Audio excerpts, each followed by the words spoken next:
ലോകത്തിന്റെ സത്യത്തെക്കുറിച്ചും നന്മയെക്കുറിച്ചും ഒന്നും നീ കൂടുതൽ പറയണ്ട. എനിക്കറിയേണ്ടത് മാനുവലും നീയും തമ്മിലുള്ള ബന്ധമാണ്. എന്റെ സാറേ, കൊച്ചാപ്പി 2 കഴിക്കും, അതുള്ളതാ. പക്ഷെ കള്ളത്തരം കൊച്ചാപ്പി പറയത്തില്ല. ഈ ലോകത്ത് കള്ളം നിലനിൽക്കില്ല സാറേ. എന്നെ ഉപദേശിക്കാൻ പറ്റണ ഇടിച്ചുകൂട്ടി നിന്നെ വേസ്റ്റ് വണ്ടിയിലിടും, മനസ്സിലായടാ? എന്റെ സാറ്, എനിക്കൊന്നും അറിയത്തില്ല. മാനുവലിനെ കണ്ട് കുറച്ച് കാശ് കടം ചോദിക്കാന്ന് വിചാരിച്ച മൂന്നാറ്റിന്ന് ഇങ്ങോട്ട് വണ്ടി കയറിയ.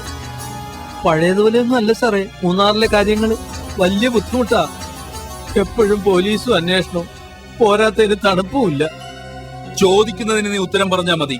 മൂന്നാറിലെ തണുപ്പല്ല ഇവിടത്തെ വിഷയം. സാർ എന്നാ ചോദിച്ചാട്ടെ. ഏത് ചോദ്യത്തിന് കൃത്യ ഉത്തരം ഞാൻ തരാം. മാനുവലിനെ കാണാൻ പെട്ടെന്ന് ഇങ്ങോട്ട് വരാൻ നിനക്ക് തോന്നാൻ എന്താടാ കാരണം? ചില്ലറ വല്ലതും തടയുമെന്ന് അറിയാൻ വേണ്ടി വന്നതാ. മാനുവൽ നിനക്ക് പണം തരാനുണ്ട്? ഏയ്, അങ്ങനെയൊന്നുമില്ല. പക്ഷേ ഞങ്ങള് തമ്മിൽ പഴയ ഒരു ഏർപ്പാടുണ്ട്. എന്ത് ഏർപ്പാട്? പഴയ ഒരു കണക്കാ. അതെന്താണെന്ന് പറയടാ. പണ്ട് മാനുവലിന് ഞാനൊരു സഹായം ചെയ്തു. എന്ത് സഹായം? ഒരാളെ 2 ദിവസം എന്റെ വീട്ടിൽ ഒളിപ്പിച്ച് താമസിച്ചു. ആരെ? അത് പറയടാ. അത് ആനിയമ്മയുടെ ഹസ്ബൻഡ് ജേക്കബ് മുതലാളിയെ, ഉണ്ടുകാട് എസ്റ്റേറ്റിന്റെ ഓണർ. എന്തിനായിരുന്നു ഒളിപ്പിച്ചത്? പോലീസ് പിടിക്കാതിരിക്കാൻ. ജേക്കബ് മുതലാളി എന്ത് കുഴപ്പമാ കാണിച്ചത്? അത് മുതലാളി കുഴപ്പമൊന്നും കാണിച്ചില്ല. പിന്നെ സാറേ, മാനുവല്ല കുഴപ്പം കാണിച്ച്. ആ കുഴപ്പത്തിൽ നിന്ന് രക്ഷപ്പെടാനാ ആ കുഴപ്പത്തിലേക്ക് എന്നെയും പെടുത്തിയത്. തെളിച്ചു പറയടാ. സാർ എന്നോട് ചോദിക്കുന്നതിനൊക്കെ മണിമണിയായിട്ട് ഞാൻ ഉത്തരം പറയുന്നുണ്ടല്ലോ, അതുപോലെ. നീ എന്റെ കയ്യിൽ നിന്ന് മേടിക്കും. സാറേ, മാനുവലുമായിട്ട് വേറെ ഒരു ബന്ധവും എനിക്കില്ല. ജേക്കബ് മുതലാളി പിന്നെ എങ്ങോട്ടാ പോയത്?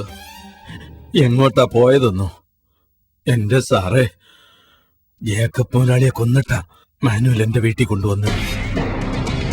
ചിക്കൻ ബോക്സ് പിടിവിട്ട് കിടക്കുന്ന കൂട്ടുകാരനാണെന്നും പറഞ്ഞ ഞാൻ ജേക്കബ് മുതലാളിയുടെ ശവം വീട്ടിനകത്ത് കിടത്തി. നാറ്റം തുടങ്ങിയപ്പോഴില്ലേ മാനുവല് പിന്നെ കൊണ്ടുപോയേ. എന്റെ സാറേ, ശവം കൊണ്ടുപോകാൻ പെട്ട പാടെ. സാറ് മൂന്നാറിൽ തോട്ടലാഴ്ത്തി വന്നിട്ടുണ്ടോ? അടുത്തടുത്താ വീട്. എന്റെ വീട്ടിന്റെ അടുത്ത് മുരുകപ്പാണ്ടി, അപ്പുറത്ത് സുബലക്ഷ്മി അക്കൻ, അതിന്റെ അപ്പുറത്ത് തേവരുടേത്. യുവന്മാരുടെയൊക്കെ കണ്ണുവെട്ടിക്കാൻ ഞാൻ പെട്ട പാടേ.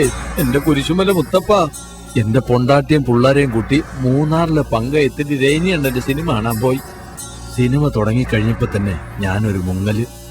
വീട്ടിൽ വന്നൊരു കസേരയില് ജേക്കബ് മുതലാളിയെ പിടിച്ചിരുത്തി. കാലും കൈയും വിറകുള്ളി പോലെ ഇരുന്നു കേട്ടോ. ദേഹം മുഴുവൻ ഒരു കരിമ്പടം കൊണ്ട് മൂടി ഒറ്റ പോക്ക. ഈ പഴയ കടങ്കഥ പറഞ്ഞ് മാനുവലിനെ ബ്ലാക്ക്മെയിൽ ചെയ്യാനാണോ നീ വന്നത്? എന്റെ സാറേ, മൂന്നാറിൽ ഇപ്പൊ പഴയ തണുപ്പൊന്നും ഇല്ലാന്ന് പറഞ്ഞില്ലേ? എന്റെ കാര്യം ഇപ്പൊ പരിങ്ങല്ല. മൂന്നാറിൽ തണുപ്പില്ലെങ്കിൽ നിനക്കെന്താടാ പുല്ലേ കുഴപ്പം? ഇത് എന്നാ ചോദ്യാ സാറേ? എനിക്ക് മൂന്നാറിൽ വാറ്റല്ലേ. ഏത് തണുപ്പത്തും വിയർക്കുന്ന സാധനമാ ഞാൻ വാറ്റി വിറ്റോണ്ടിരുന്നത്. ഇപ്പൊ തണുപ്പില്ലാത്തോണ്ട് ഒരുത്തനും എന്റെ വാറ്റ് വാങ്ങി അടിക്കുന്നില്ല. അതാ ഞാൻ പറഞ്ഞത് മൂന്നാറിൽ ഇപ്പൊ പഴയ തണുപ്പൊന്നും ഇല്ലാന്ന്.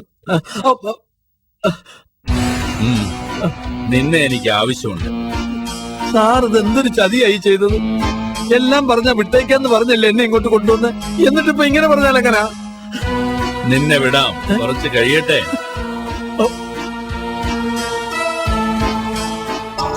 എന്റെ കർത്താവേ, സത്യം പറയുന്നത് ഇക്കാലത്ത് ജീവിക്കാൻ ഒക്കുകയല്ല.